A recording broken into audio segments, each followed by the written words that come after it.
These people, they put every single ounce of trust into you. You want to make sure that you can make it happen for them.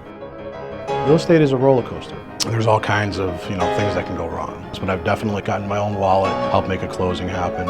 You have to roll with the punches. And if it means me making a little bit less money or sometimes no money, then that's what you got to do.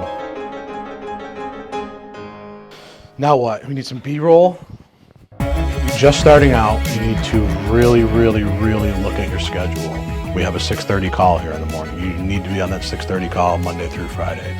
I don't know any other place where you have direct access to the broker of your company Monday through Friday. I never thought I would be presented with an opportunity like this. I know how it is when you need an answer as an agent, especially when you're new.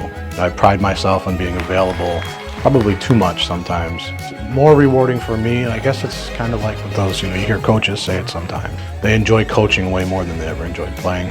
To be able to see how this job and this career can change not only clients' lives, but it can change agents' lives too. The support that we have and that we provide to the agents, it's just an unbelievable organization. And to be recognized as opposed to just another person somewhere is huge.